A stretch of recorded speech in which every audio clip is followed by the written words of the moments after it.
Добриот глас надалеку се слуша. Подобро е добар глас, отколку скапоцено масло. Книга Проповедник, 7 глава, 1 стих.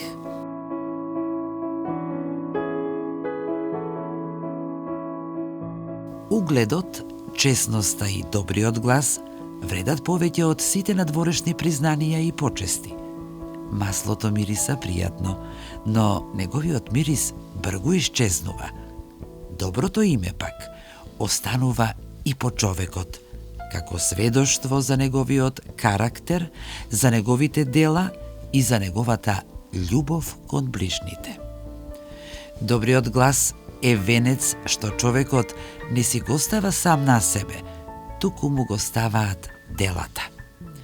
Угледот не се купува, не се наследува и не се гради со зборови, туку со живот. Затоа човек треба да биде внимателен да не го изгуби она што е повредно од богатството, довербата што другите ја имаат во него.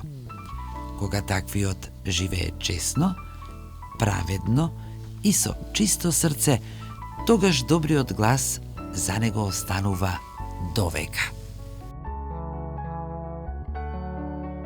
Подобро е добар глас, отколку скапоцено масло.